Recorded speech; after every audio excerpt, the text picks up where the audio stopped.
Great. So, hello, everyone, and welcome to Indigenous Trauma and Equity Informed Practice, facilitated by the incredible Len Pierre. We are honored to have you joining us today and grateful to you for supporting the Moose Hide campaign.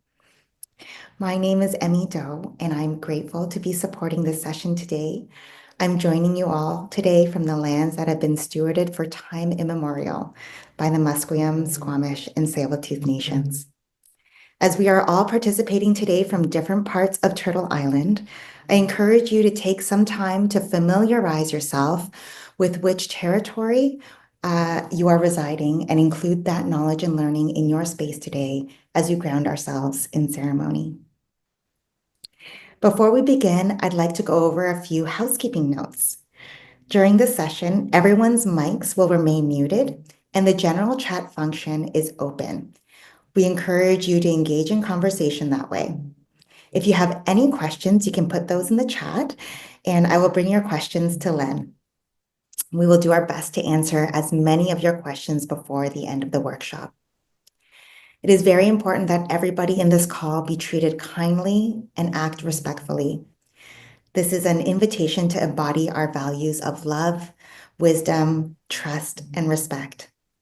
If anyone is in need of assistance at any time during the session, you can message me directly through the Zoom chat. You can also view our event's Microsites Wellness Center for a list of support and resources. You can find that at this link that I'm going to be putting in the chat. Finally, a friendly reminder that this session is being recorded as we were alerted to earlier in this call. And it is now my great pleasure to introduce to you Len Pierre. Len is Coast Salish from kate-zee First Nation. Len is an award-winning entrepreneur, professor, consultant, TEDx speaker, social activist, change agent, and traditional knowledge sharer. He specializes in the development of educational programs and services with decolonization and reconciliation as its core values. Len holds a master's degree in education. I was listening to something else and was fine, and then all of a sudden So Len holds a master's degree in education from Simon Fraser University, focusing on Indigenous curriculum and instructional design. His experience includes Indigenous education and program leadership from various organizations across colonial Canada. He comes to us with an open heart and open mind and hopes to be received in the same way. So I'll turn it over to you, Len. Hi, Chika. Thank you so much, Emmy. And hi, Katzie. Thank you all so much for being here today to honor and recognize the Moose Hide campaign and the movement to end gender-based violence against our Indigenous women, Two-Spirit, and children across the country.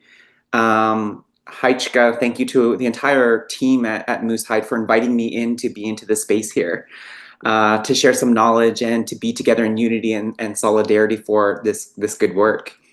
So Ait Swale, Amiitsap Kwakwilam, Palikwalak Telsqui. Good morning, everybody, and welcome. My name is Len Pierre. My ancestral name is Palikwalak, and I'm Coast Salish from Kate-zee First Nation on my father's side and Musqueam First Nation on my mother's side.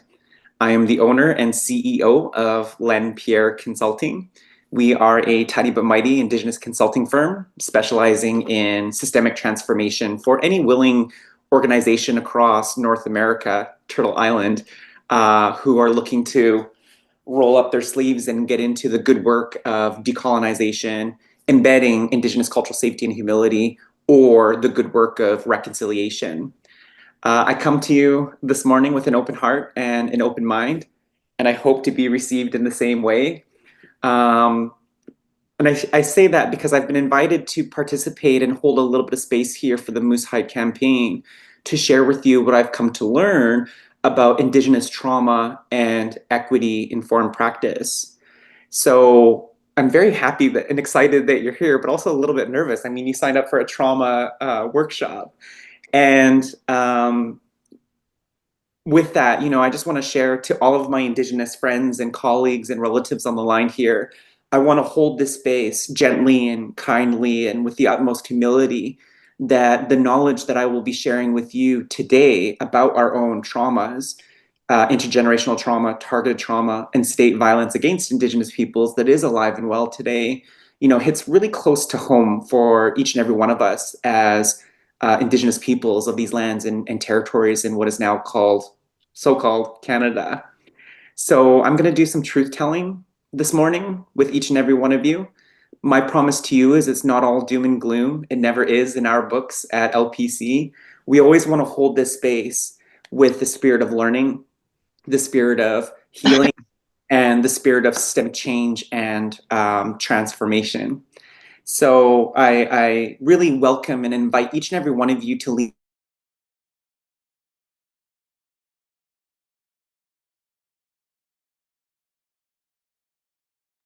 Sorry, Len, I accidentally muted you.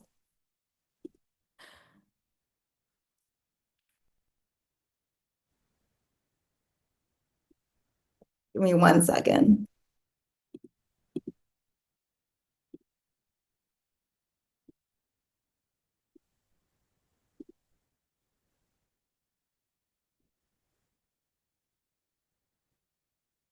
Len, can you unmute yourself now? Yes, there we go. Hi, Thank you. Chika. Thank you, Emmy. So I just really want to hold this space lightly and with humility. I am going to do some truth telling today, but again, it's in the spirit of learning and, more importantly, what we can do about being trauma informed and leaning into systemic change and transformation. So I invite you to participate. I invite you to ask questions from the very beginning. Questions are my favorite thing when, as a speaker and a teacher and a facilitator, I give out major Bannock points to people who ask good questions. I don't hand out brownie points, I hand out Bannock points. Sadly, I don't have any Bannock for you all, though. So I love that each and every one of you have really introduced yourself in your good way and in the chat box by sharing what territory you're calling in from. Thank you for warming up the chat box. That chat box is yours for the next hour. So I encourage you to use that chat box, ask questions as they come up for you. Don't wait until the very end. It lets me know that you're here, you're listening, you're learning, and you're leaning into this conversation. But I also invite you to be transparent with any aha moments or any feelings that are coming up for you. So if there's something I'm sharing with the group here today that is new information, you're like, wow, I did not know that. I invite you to be vulnerable and share that transparency in the chat box and say, I did not know that. That really helps establish an environment, a safe environment here for learning and supporting one another. So that chat box is yours. I love to see it on fire. It's not distracting for me. For me, it's telling me that you're engaged and not sleeping behind your device. So without further ado, why don't we go ahead and get started? I'm just going to bear with me 1 second here as I share my screen.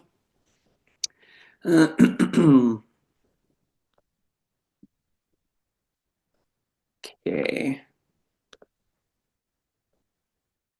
And then I'm just going to open up this chat box so I can see the chat box. All right. I love the chat boxes on fire. Hi, Chika. Thank you, everybody. Bannock points. Now I'm hungry. Sorry, Ian. Okay. So to begin our conversation, I will share with you a little bit about the context for my background is in educational program design. So where this is coming from, this presentation I will be walking you through is actually coming from when I was working in a very large colonial government healthcare system. I was invited to create a curriculum for Indigenous trauma and equity-informed practice. And it started as a 30-minute PowerPoint lunch and learn presentation. Today, our Indigenous trauma and equity-informed practice is a facilitated 3.5-hour training that you can bring into your teams and organizations. And we also have an online course. So for the spirit of today's conversation, it's about 45 minutes of content that I'll be sharing with you. So I'm going to give you the short and sweet version of what I think it means to be trauma-informed. And just out of curiosity, can you let me know in the chat box if you have had previous trauma-informed practice or previous trauma-informed care training in your professional background? Can you let me know in the chat box? If you haven't, let me know in the chat box as well. Thank you, a bit. Yes, I have. Okay, so there's quite a few folks in here. quite a few folks who have had some trauma-informed training in recent years. What I will say, if you haven't, no worries, because this will get you up to speed on Trauma-Informed Practice 101. But I will be very transparent with you that I used to work in very large healthcare systems, and I would participate in other trauma-informed practice sessions, and they did not talk about, in those sessions, they did not talk about things like the residential schools, the Indian hospitals, the 60s scoop. And here I am as a participant being like, if you're going to be working with human beings for a living, you kind of need to know about, the colonial traumas that have been inflicted and continue to be inflicted upon Indigenous peoples. So for the longest time, when I was working in colonial systems, I was like, I hope and I wish one day some Indigenous physician or social worker or nurse will design a trauma-specific informed course or workshop that I can participate in. And then when I was in my master's degree, I was like, crap, maybe that should be me. Maybe I should just design my own training course. So that's where this course is really coming from. And you will notice that I have very intentionally added the word equity-informed practice. Because in my mind, for all my Indigenous relatives on the call here, let me know if you agree. In my mind, I am over the trauma-informed piece. It's not enough to just be trauma-informed, to be informed about Indigenous historical traumas. It's not enough just to know about the residential schools. We need to do something with that information. So therein, I have a calling, a call to action for organizations. Thank you, Nicole. Thank you, Lisa. I have a call to action for organizations, colonial institutions, to be equity informed, to be equitable towards Indigenous peoples, and see Indigenous rights as human rights at the end of the day. In my mind, it's too passive just to be informed about these things. We need to bring it about into action, hence reconciling action. So that's why I've hardwired equity, to be equity informed. Oh, thank you, Carrie. Hi, Carrie. It's good to see you, my good friend. I say trauma responsive. I like that too, because we need to bring about action. Reconciliation is all about action. To be culturally safer is all about action. If we're not in the business of change and transformation, we are probably contributing to the status quo. So here's my very short and sweet version of our course on what it means to be trauma and equity informed. I will begin by saying, I would not be a good trauma-informed consultant or facilitator or instructor if I did not practice what I teach and aspire to be trauma-informed as well. So therein, and content warning is in full effect. Some of the language and curriculum and content in this presentation can be emotionally triggering for some people. Some of us, not all of us. So I really encourage each and every one of you to take care of yourselves during the call. If at any point you can mute your device, stand, walk away from your device, grab some fresh air, grab some water, and then jump back in when you're feeling good and ready. I just encourage us all to take care of ourselves with some of the hard things that I will be sharing with people today. Again, for all my Indigenous relatives and colleagues in the space here, I hold this space lightly and with humility for the purposes of knowledge sharing, not the purposes of harm or shame or blame. So I will begin by saying what it means to be trauma-informed, and I share that because when I first started teaching trauma-informed practice, a lot of my participants were freaking out. They're like, oh my God, Len, what do you mean? I got to be a therapist or a counselor to all the Indigenous peoples? I'm like, hold up, settle down. That is trauma-specific practice. If you are a physiotherapist, a chiropractor, a physician, or a clinical counselor, that is, trauma-specific practice. To be trauma-informed is really a professional practice that is strength-based and truth-based. It's a framework grounded in and an understanding of and responsiveness, thank you, Carrie, to the impact of trauma. It emphasizes physical, psychological, emotional, and cultural safety for everyone, and creates opportunities for the survivors of trauma to rebuild a sense of control and empowerment. So if you like any one of the slides here, this is a definition taken directly from our team at LPC, This is how we define what it means to be trauma-informed. Two things I want to point out on this slide, or sorry, if you like any of the images, I welcome you to screenshot them with your phone or with your device, but I will let you know where you can have access to this PowerPoint slide deck as well. But two things I want to point out on this slide is I have noticed this pitfall, and if you work in colonial institutions too, let me know if you see this in your professional practice. When it comes to embedding cultural safety, decolonization, or reconciliation into very large colonial institutions, I found this really recent pitfall where organizations are overly focusing on all the good, happy stories that are happening in their institution. So they're coming at reconciliation with a very strength-based approach, which is not bad, but it can't be your sole focus. So if we're overly focusing on our strength-based, all the good, happy things that are happening for reconciliation, and we're not honoring the truths of what are still happening, it will have an effect on how we are influencing systemic change and transformation. And sorry, not sorry, I'm not picking on leaders, but this is a leadership pitfall. I find a lot of leaders working in very large organizations being overly strength-based when it comes to addressing racism, addressing oppression, and addressing inequity in our systems. Again, it's not that it's a bad thing, but our strength-based conversation should not come at the cost of being truth-based as well. Thank you, Christina. Yes, in very large healthcare institutions, and that's exactly, I see this in every colonial institution. So I offer that as a tool if you work in these systems, to really honor a truths-based approach as well. And the second thing I would point out here is, you see that at the very bottom of the screen, power. Power is, we're going to talk more about this later on in the presentation, but the opposite of trauma is really coming back to this place of empowerment. So I want to be very transparent that I've been doing this work.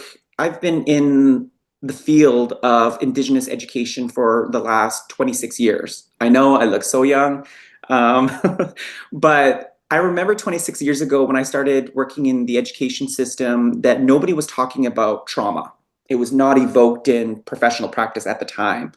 And when I teach this in healthcare, nurses and social workers and physicians will tell me the same thing.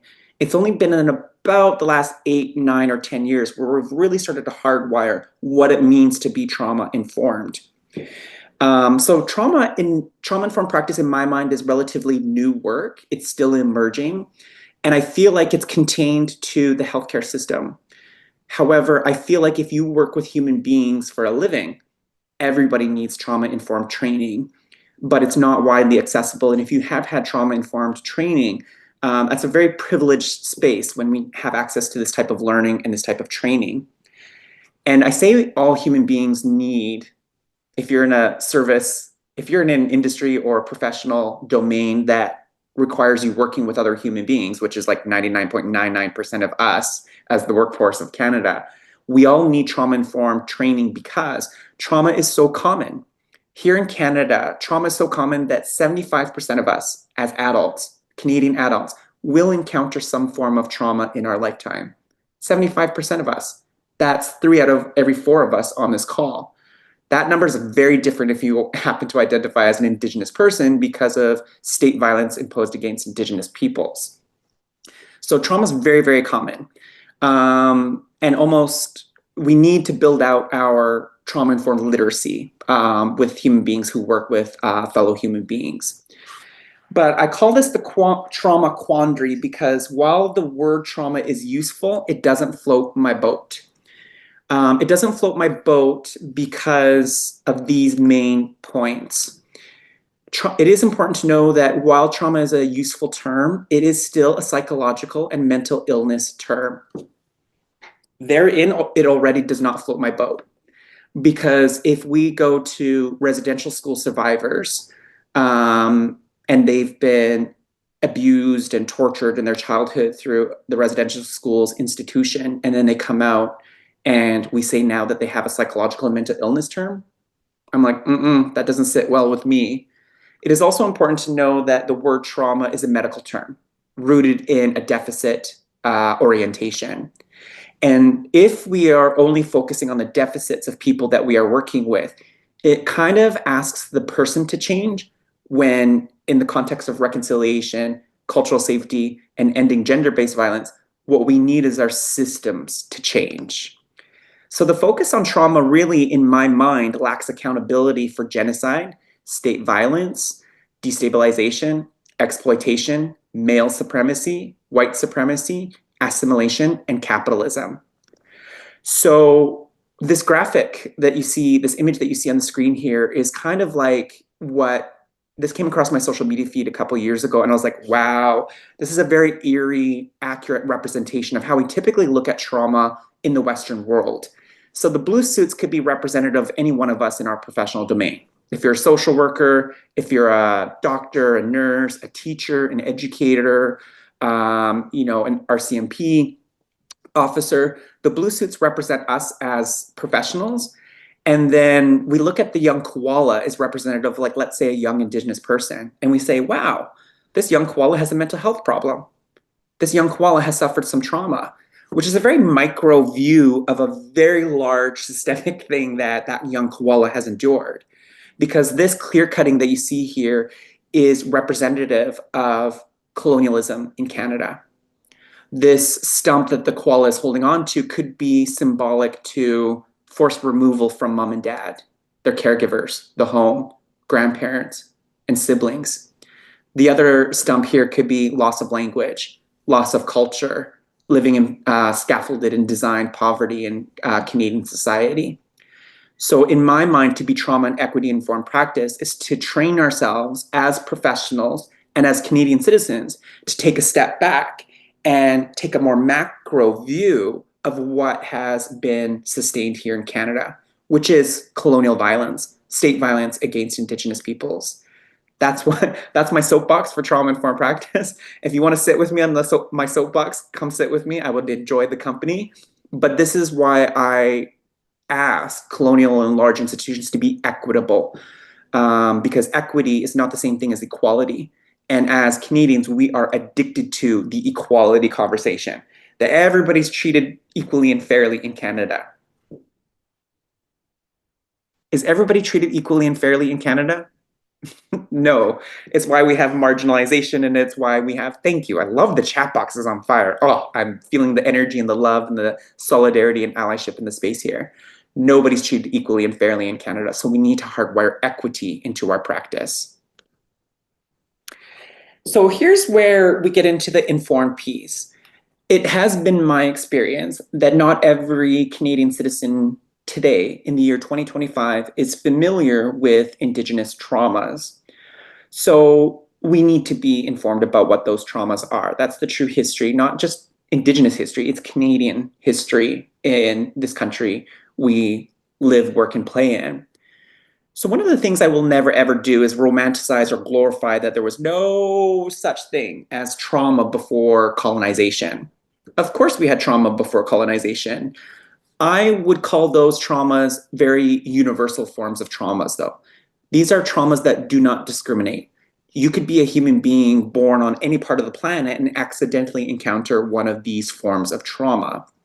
So pre-contact with Europeans, trauma looks like death, starvation. Now, starvation was not common on Turtle Island before colonialism. Number one, because we would eat everything. And number two, the teaching is that the Creator loves us so much that the Creator provided an abundance of food systems that we knew how to take care of and to sustain us.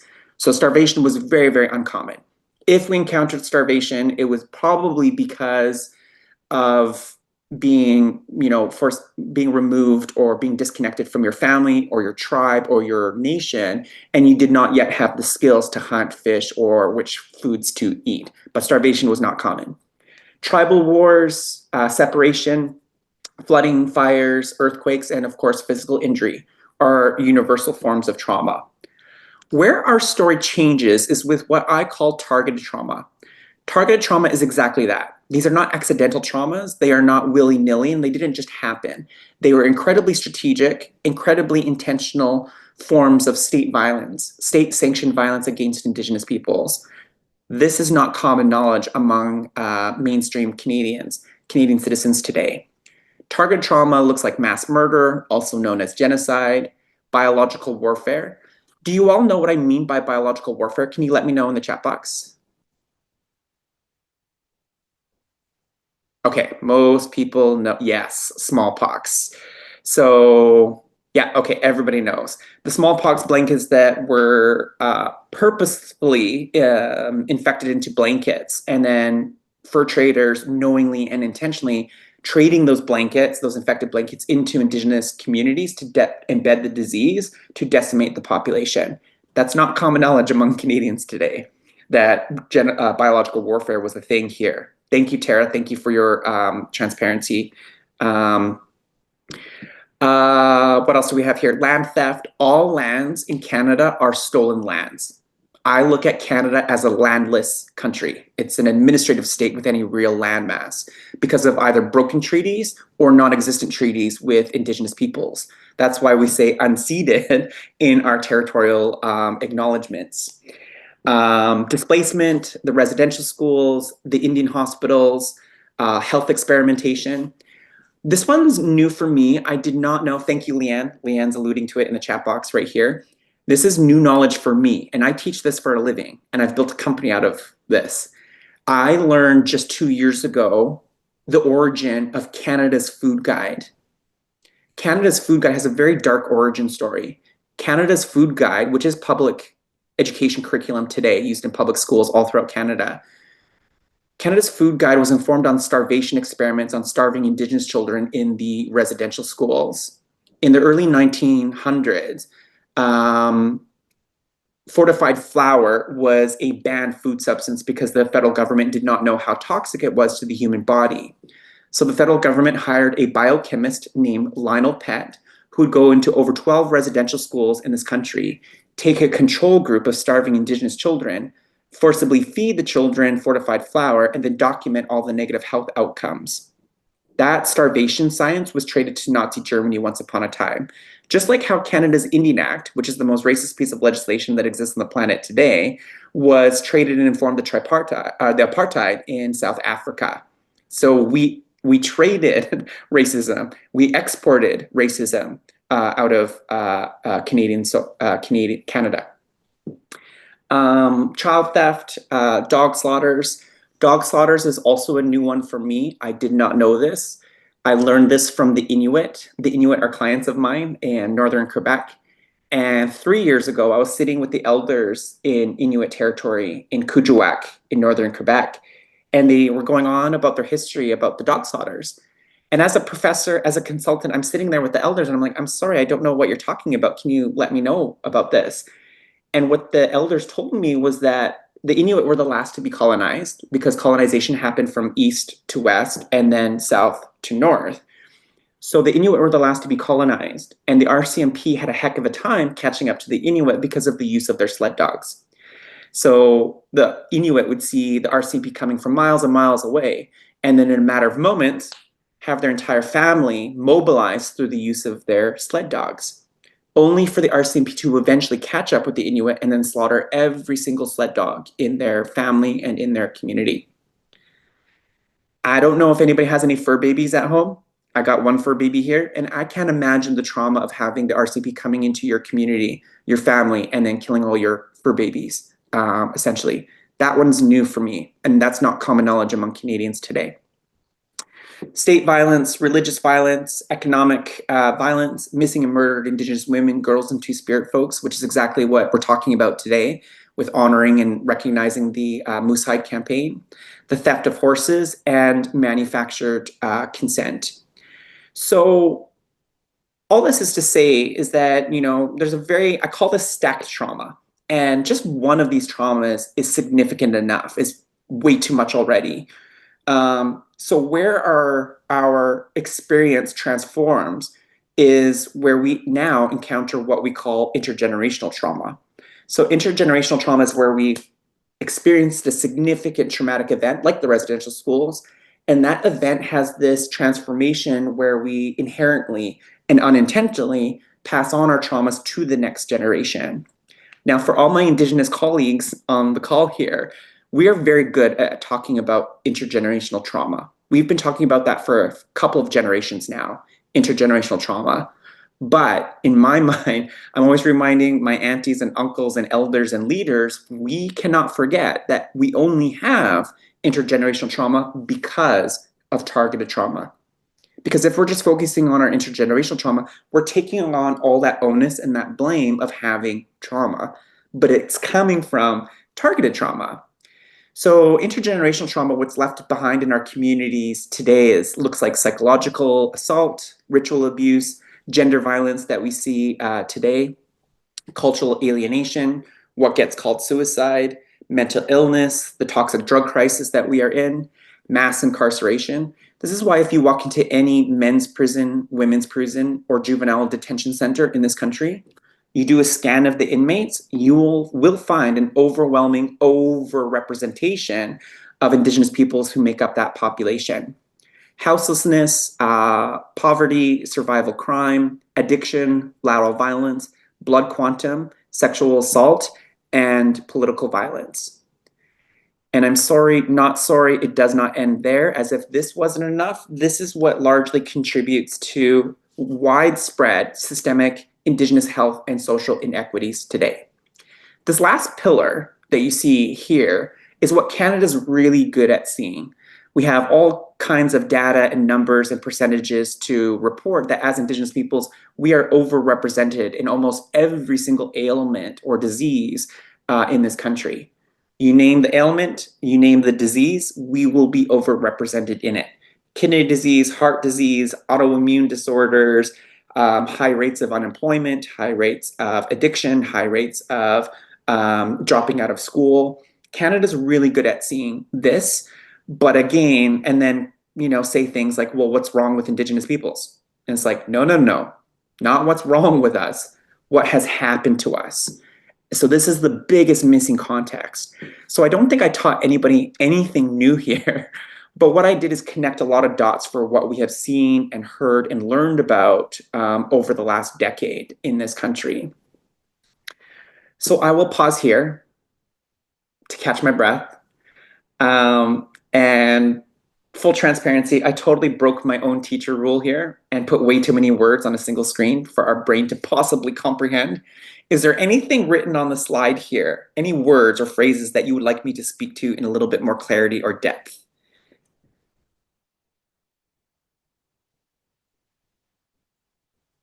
Love the chat in the chat box. Okay, lateral violence. Lateral violence is the best way I can describe lateral violence is usually experienced by oppressed groups. In our Indigenous communities, we're very good at talking about this and labeling lateral violence. Lateral violence comes from highly oppressed communities and groups that have very little power over agency and autonomy of themselves, so will lash out in negative ways, like adult forms of bullying, laterally within their own community, within their own family, and sometimes within their own team or organization. That's lateral violence. So I describe lateral violence in layman's terms with adult forms of bullying. And it comes from highly oppressed systems where there's not a lot of agency and autonomy to empower ourselves. And so we lash out laterally with people who are in close proximity to us. Blood quantum is referring to a form of lateral violence that we use in our Indigenous communities often. Blood quantum is kind of like where, for all my Indigenous relatives on the call, where we try to out-Indigenous one another. I'm full-blooded Indigenous. You're only half, so I'm therefore better than you. So this is where we associate value with blood quantum, that the higher blood quantum you have, the more value you have to your family, your nation, or your culture. That's what I mean by blood quantum. Blood quantum can also refer to our status card system here in Canada. For all my First Nations colleagues on the line, you know exactly what I'm talking about. To identify as a status First Nations today under the Indian Act, we actually have to fill out an application to the federal government every 10 years now or so, and send that application to Ottawa, who gives it the stamp of approval saying, yeah, you are First Nation still, and gives us our status card, which is highly oppressive. And then we have a lot of conversations around status versus non-status in Canada. In the United States, you actually have to do a blood draw in certain tribes. You have to do an ancestry test or a DNA test to actually qualify or be eligible to identify with certain tribal groups in the United States. But that's blood quantum, where we try to associate value with the quantity of Indigenous blood in one person. Manufactured consent is referring to how the federal government and many other forms of government and crown organizations give this illusion of consent of, let's say, development projects within Indigenous territories. So my home, where I'm calling from, Kate-zee First Nation, we've had this done to us where they were twinning a pipeline through our territory. And the federal government came to us and said, we're twinning this pipeline and we need your consent through Truth and Reconciliation. We need your consent to build this pipeline. So they brought our entire community together back in 2017 or 2018, just before the pandemic. And they gave us this very large, eloquent presentation and said, you have two choices. We're going to twin this pipeline, and option A, you give us express permission to twin the pipeline in your territory. We will hire X amount of your members, so it'll create jobs. We will give you an impact benefit, so a lump sum of money to go towards your infrastructure and programming and services, and the pipeline gets built. Option B, you don't give us permission. We will not hire any members of your community. We will not pay you a lump sum of money. In fact, you will have to spend millions of dollars in court fighting us, and the pipeline gets built anyway. And our community was like, what about that is consent? No means no. So this happens to Indigenous communities all across Turtle Island today, where we're given this illusion of consent that we can say no, but really it's just manufactured so that the colonial agenda continues to advance. Designations is largely referring to the education system. So if you work in the education system today, once upon a time, there used to be a very overwhelming overrepresentation of Indigenous learners who were designated with learning disabilities, behavioral disorders, moderate to severe behavior disorders. So that's designations. Blood quantum. Why is suicide in quotations? I love this question. I put suicide in quotations because I don't like the word suicide. If we use the word suicide, we're kind of implying that somebody has chosen to end their life. And I learned this from Dr. Vicki Reynolds. Dr. Vicki Reynolds told me in an interview, I was spending time with her on a call during the pandemic. She was like, Len, I don't think your young Indigenous people choose to end their lives. And I'm like, what do you mean by that? And she's like, I think they're killed off by colonization. And I was like, mind blown. That shift, that reframing, suicide. So I'm not a fan of suicide because we're putting the blame again and the onus on Indigenous peoples. When really, if you look at that, they have been killed off by colonialism in their lands and territories. That changed the way I looked at the crisis of suicide in many Indigenous communities today. So I call that a reframe. It's a reframe of language. So I now say colonially assisted suicide, to be very intentional with that language and how I look at those systemic issues. Another one for a reframe, I don't know if there's any people here who are nerds for words. I am a big nerd for words. Another one I've changed my language is criminal activity. I no longer say criminal activity, I say survival crime. Because if we say criminal activity, which Indigenous peoples are overrepresented in, again, I don't think we choose to engage in criminal activity. I think we turn to crime to survive.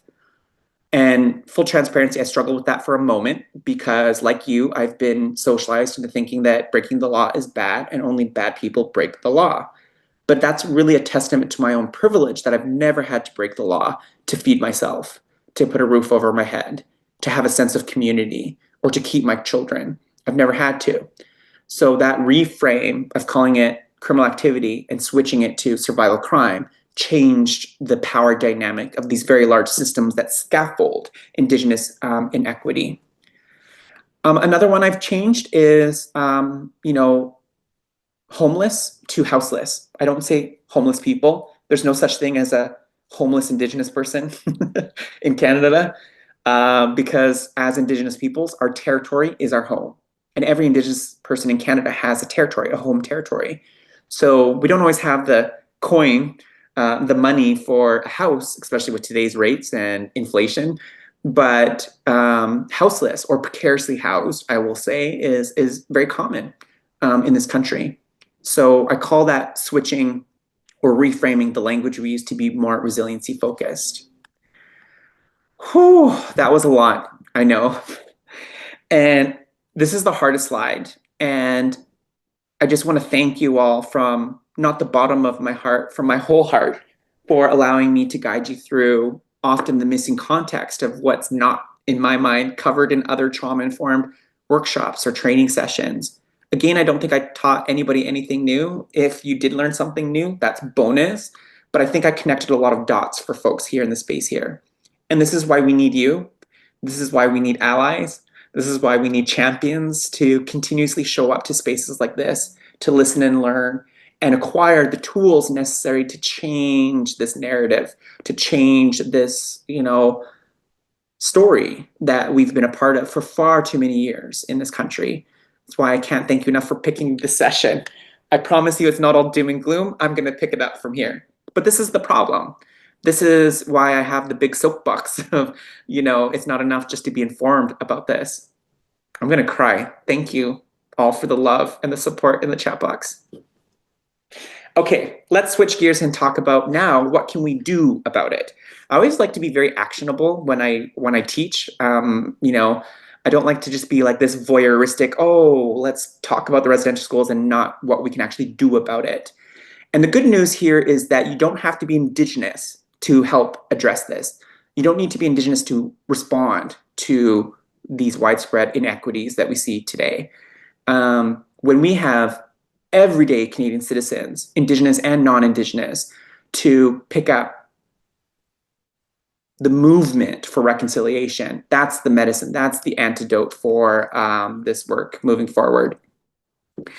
And I never ever want to, get stuck in the doom and the gloom of what it means to be trauma informed. And every time I teach this, I get so nervous, especially when I have Indigenous relatives and colleagues in the space here. I never want to hold the space and be like, let's talk about our traumas. And I'm like, no, like we live our traumas on a daily basis.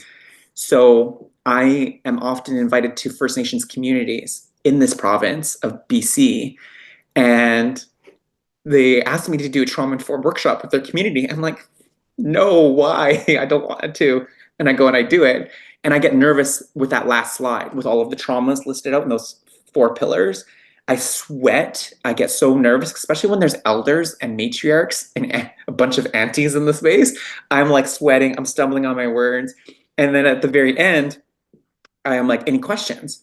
And there's this one community I was in last year, and there was this little tiny elder. She must have been the oldest elder in that space. And she was sitting in the back of the room and she had her arms crossed the entire time and she's watching my presentation. And in my mind, I'm like, oh my God, she hates me. She hates me. She does not like me talking about all of these traumas and everything. And she was just giving me this very stoic face. And then I opened up the room for questions, for Q&A. And then this little old lady raised her hand. I'm like, oh crap, here it comes. She's going to ask me to leave her community. She's going to tell me I'm horrible and awful and all of those things. And then I'm like, yeah, is there something you want to bring into the space? And so she stood up and then she points her finger at me and then she starts shaking her finger at me. I'm like, here it comes, here it comes. I'm getting ready to pack up my things. And she goes, Len, what you're teaching us here is very good. And I was like, oh my God. And she's like, but when you're teaching the world about our traumas, you remind the world that we are not our traumas. And I was like, oh my God.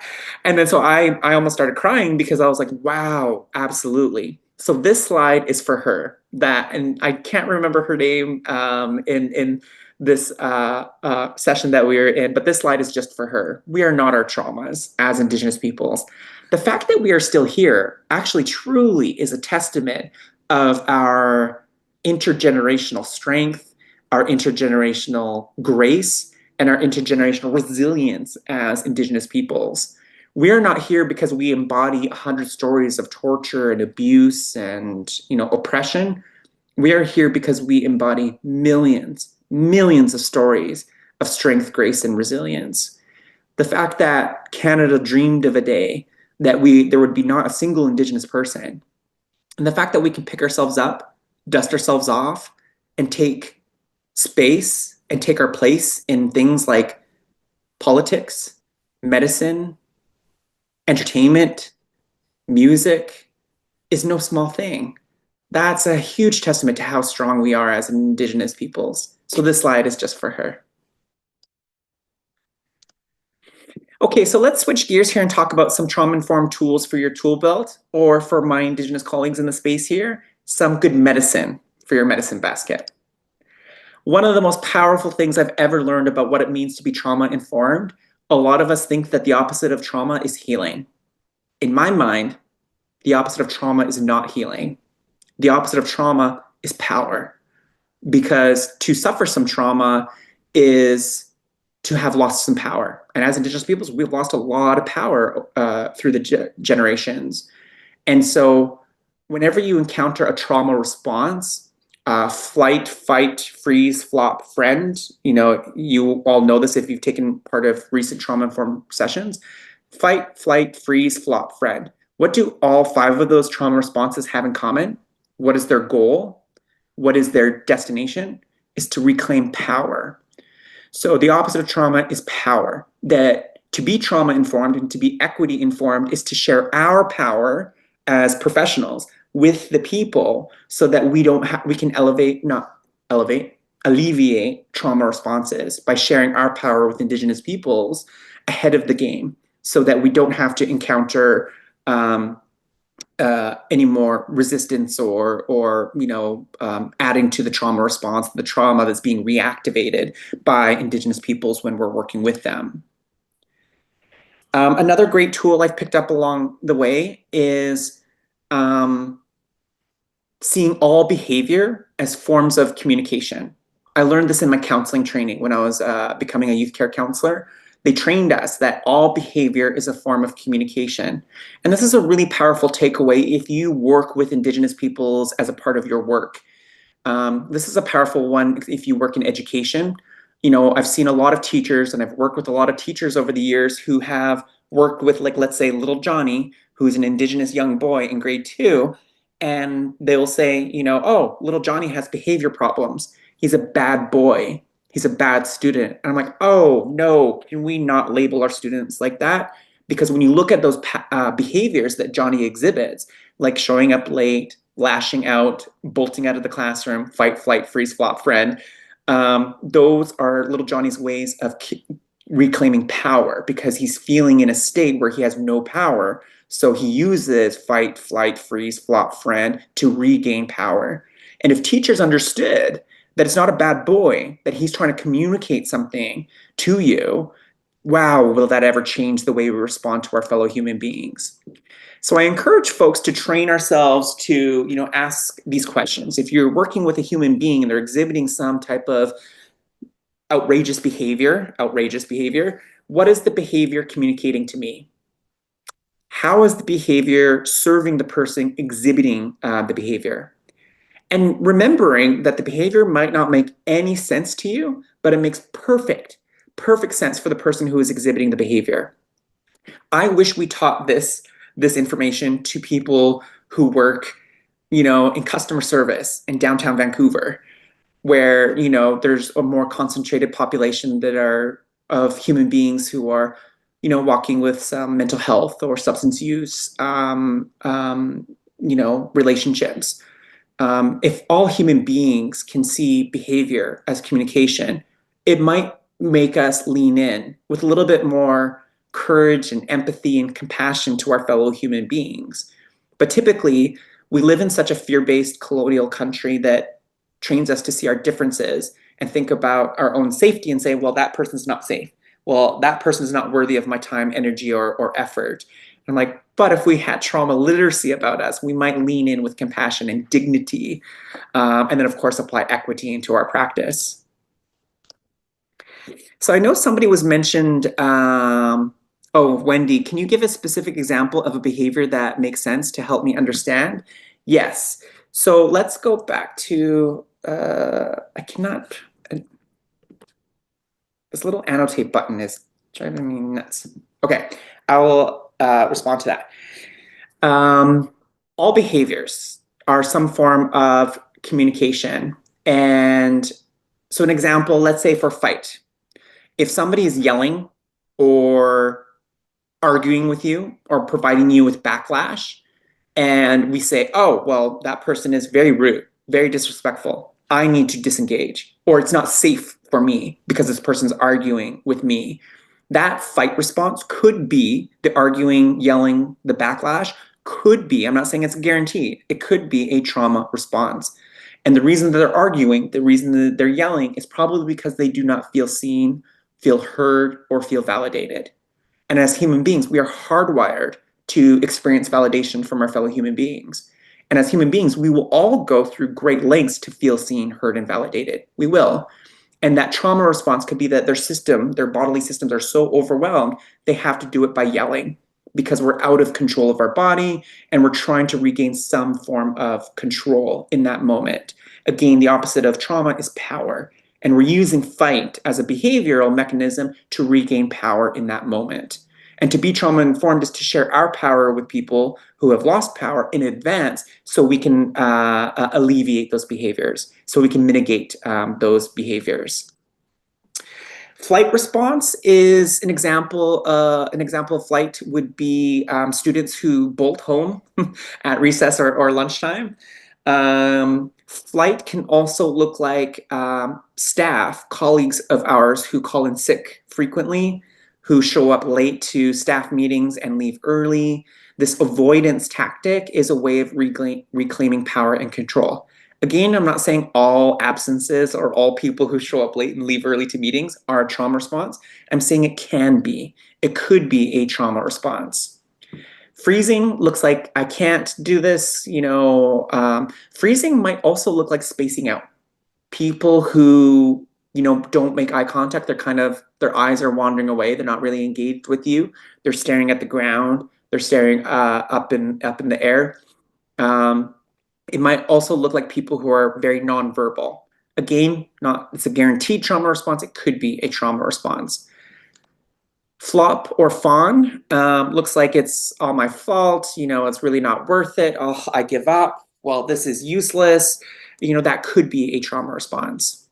And friending looks like people who really gravitate towards you and then kind of like latch on, and then like all of a sudden they need to make you their best friend. They need to hold on to your relationship. Hello there. Let me see if I can. Security. Hi, Chika. Thank you.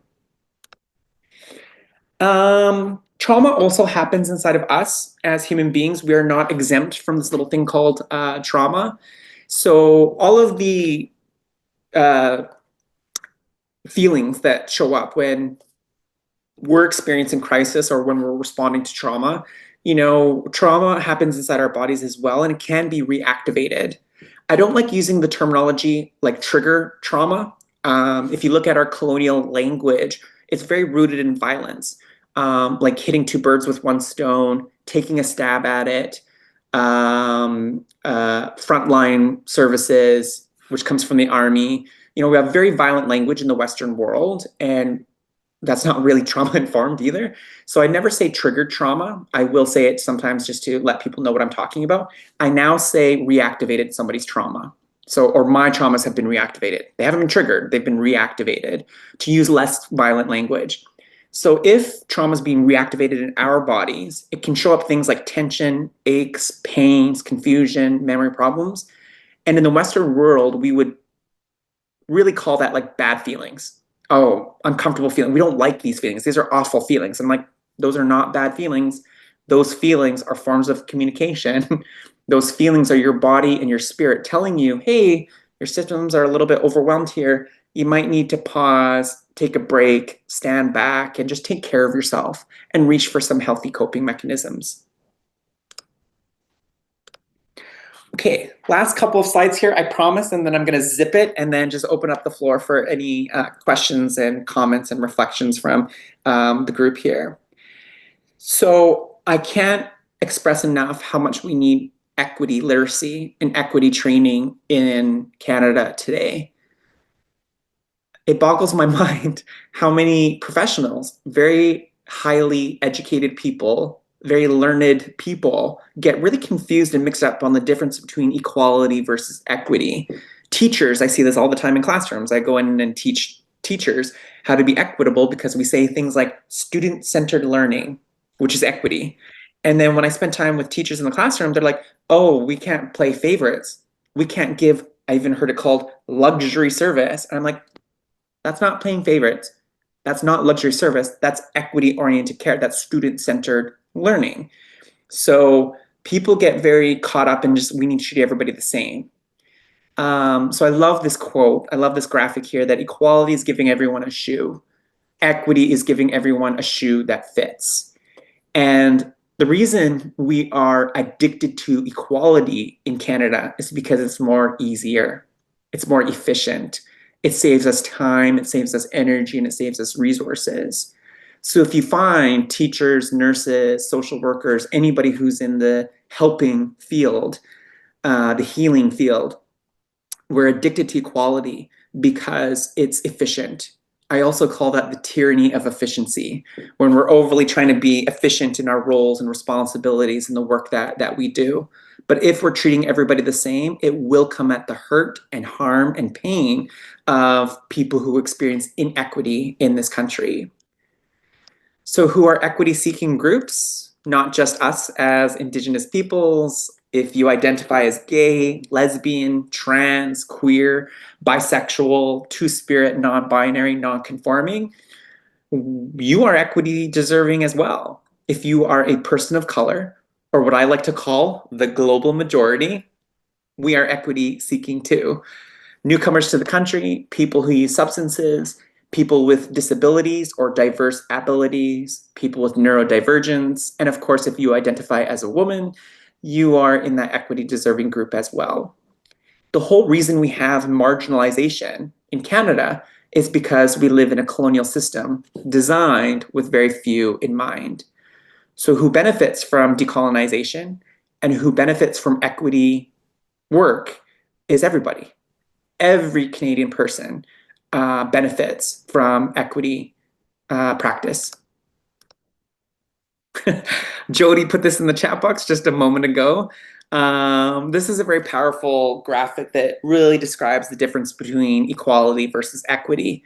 If we think we're treating everybody equally and we're only applying equality to the conversation, equity deserving groups are still at a colonial disadvantage.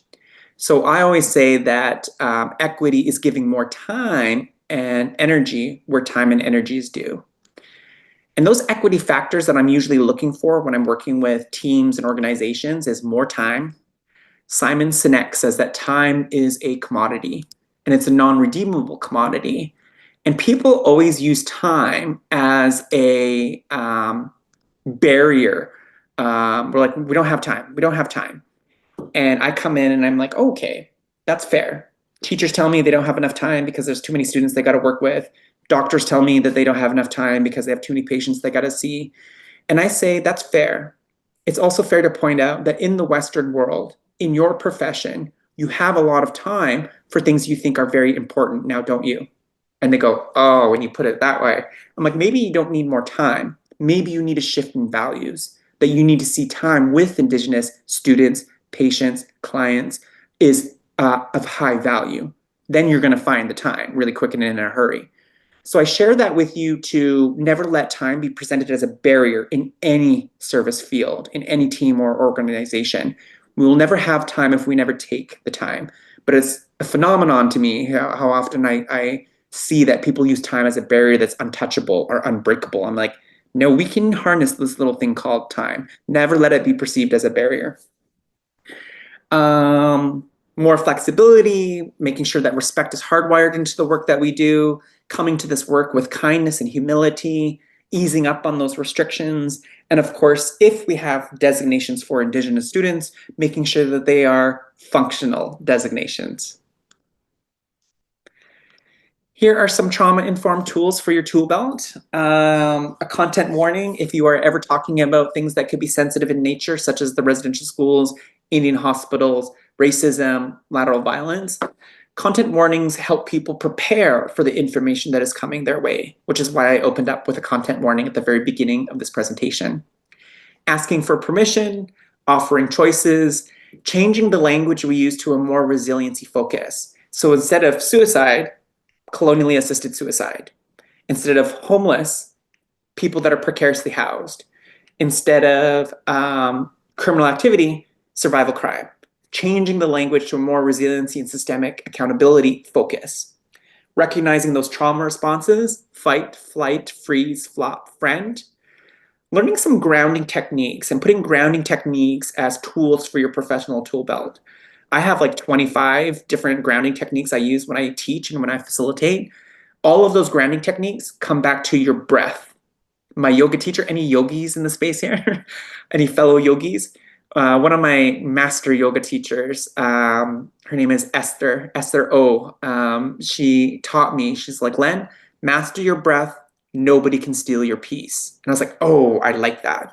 So I have a whole bunch of grounding techniques that really instill how people can, if they come back to their breath, they can come back to the sense of empowerment.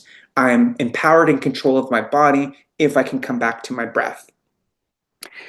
Safety planning and awareness of history, which is everything that we've talked about today. And of course, we're always aspiring for social change. Again, to be trauma-informed is too passive. It rests idly between our two ears. We need to do something with that information and evoke change and transformation in our organizations. If we're not in the business of change and transformation, we are probably contributing to the problem. Sorry, not sorry.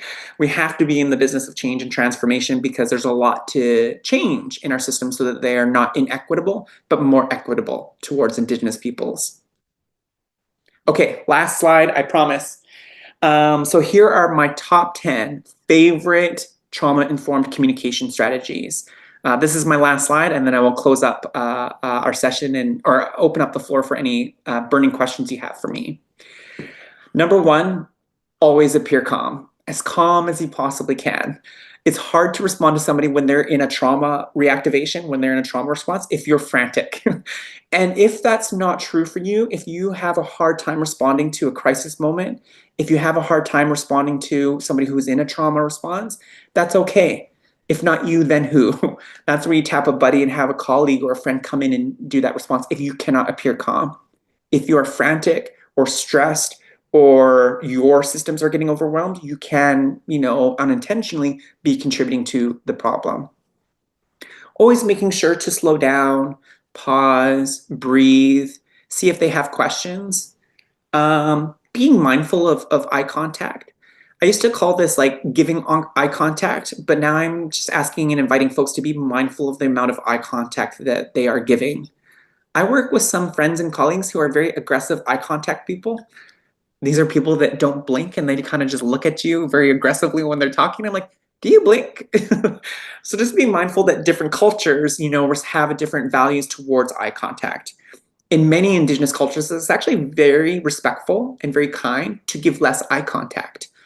In the Western world, that can be seen as rude and disrespectful. So a lot of my students were getting in trouble when they were not making eye contact with principals and vice principals when they were being disciplined by the staff.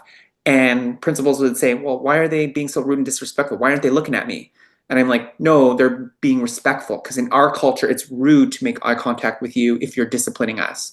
So they're looking down to give you that respect, to respect your role and your status within the institution. And they thought it was very rude and disrespectful. So I say be mindful of eye contact. Being mindful of proximity too. We all have our own bubble, our own safe space. For me, it's like my arm's length reach. If you get into my bubble, I'm like, oh, you're in my safe space. You're in my breathing zone. And that's not comfortable for me. And so because I do this, this training, I present this at conferences all over the country. And I'll get off the stage and people always want to come talk to me and they're super excited when I get off the stage. And they come talk to me and they'll get in my bubble. And I was like, oh, I think in my brain, I'm like, yeah, you got in my bubble. So I'll take a step back. Guess what they do? They take another step in and try to get closer to me. I'm like, okay, you're in my bubble. And then before you know it, they're chasing me around the room. So I say just be mindful of the proximity that, not everybody likes to be, so close and intimate into your personal space. I would also say if you are ever meeting with Indigenous clients and you're in a room or an office space, being mindful of the door. closing a door with somebody in a space who have suffered trauma can be very intimidating and not safe for that person. So asking, again, using permission language, is it okay? Would you like the door open or would you like the door closed? We think we're respecting confidentiality, but we need to give that power to the individual. Having a closed door, if you've suffered some trauma, can be very intimidating and not a safe space. I would also say not talking behind somebody's back. If you're in a classroom or in a conference room and you're speaking, try not to hover over somebody, or having speaking loudly behind somebody can be very intimidating. So that's what I mean by being mindful of proximity. Using invitational language. So I try to sound as ridiculous as I possibly can by using invitational language. I'm always like, shall we do this? Can we do this? Is it okay if I turn off the lights? Is it okay if, we close the door? Is it okay if we get started? Does it sound okay right now to take a 15-minute break? I overly use permission-based language to share with people that I'm sharing my power with you all. Because if I'm asking for your permission, I'm respecting your power and autonomy. Smile. Who said smile in the chat box? You get major Bannock points too. Okay. Oh, Suki. I smile a lot. That is how I communicate in my authenticity. Major Bannock points to Suki. Smiling, even if it's negative in nature, or if you're talking about something very serious, cracking a smile, as awkward as it might feel, is you being transparent about your mental framework when you're working with that person. You are letting them know you're coming in peace, with kindness and respect in your mind. And I tell you, you can't wipe this dumb smile off my face. And how would you feel too if I talked this entire session on trauma-informed practice and I did not crack a smile? And we're talking about trauma. Not feel so safe. So smiling goes a really long way. Being empathetic, which is not the same thing as being sympathetic. Making sure that patience is team-based, it's hardwired into the team. Having an exit plan if you're responding to traumas frequently. And then, of course, if you are in the event of responding to somebody's trauma, don't carry that load, that burden alone. Make sure you have a chance to debrief it out with somebody. Here are my top 10 favorite communication strategies. So I just want to, close off today's session by saying hi, Tsepka. Thank you all so much for listening and learning and leaning into this conversation. We have a couple minutes if there's any questions that anybody wants to bring into the space. Thank you to my friend and colleague, my relative, Ashley, put in the chat box a link to our website. If you would like access to this PowerPoint deck, they are available on our website at lenpierreconsulting.com. Just scroll down to the presentations tab and you will find all of our archived PowerPoint slide decks. And this session is Indigenous Trauma and Equity-Informed Practice. And if you're on social media and you want to follow more of this big talking head, I always invite folks to follow us on social media. We are on Facebook, Instagram, LinkedIn. We have a YouTube channel, a podcast, as well as a new X account, Twitter, if folks are on Twitter. So I'm going to stop sharing my screen here and open up the floor for any burning questions, comments, reflections. I hope that was helpful. I hope that was of some value and some use for your very busy day. And showing up to the session. Len, that was incredibly powerful, and you've been so amazing at answering all of the questions. For anybody for whom we weren't able to get to your questions, I will be downloading this chat. I couldn't keep up, and I'm a pretty fast reader, so Len, kudos, that was incredible. Thanks, Kat. Thank you. If there are any final questions, I see a lot of thank yous. Lots of thank yous. Oh, good medicine. Thank you, Stephanie. Oh, I love the love. I love it when you love. I love it when we love. Thank you for all the love and the gratitude and the appreciation in the chat box. Again, if people have found this session to be valuable, and if you would like to encourage other colleagues, friends of yours, this is available on our online school as well. Just check out our website. That's a 3.5-hour course where participants do get a certificate completing that training. I think you can do it in about 3 hours and get a certificate in being Indigenous trauma and equity informed training. Incredible. All right. I just want to remind everyone that in terms of this workshop being part of the whole Miss Hyde campaign, that if you are in Victoria, we are going to start gathering for the Walk to End Violence. The walk begins at noon at Mungo Martin House on the corner of Belleville Street and Douglas Street. And we'll be walking together to the lawn of the BC Legislative Assembly, where there'll be a ceremony and speeches until 1:15. I'm going to put in the chat here an event map for those of you who aren't in Victoria. There are community schools and groups across Canada that are hosting events and walks. And I think many of you will be attending afternoon sessions, and we will also be live streaming a fast-breaking ceremony and calling back of witnesses beginning at 4 p.m. Pacific time. So we would be honored to have you join us as we close the whole day and at the various ceremonies and workshops throughout the day. For those of you who are in later time zones, there will be or earlier time zones, there will be a pre-recorded fast-breaking ceremony available on the website. So that's a little bit of the housekeeping notes. We are going to be closing up in about 3 minutes. If there are any last minute questions, other than the link to slides, which I will dig up and have ready. Do scroll up too. People are Okay. resharing the links in the chat box too, directly responding to those folks. Amazing, incredible. Oh yeah, like this has been such a great, like everybody has been chiming in to the question answering as well. Okay, Haitsepka, thank you all so much. I hope you have a great rest of your day, a great weekend ahead of you. And thank you so much for your time. Not from the bottom of my heart, from my whole heart. Thank you for being here. Haitska.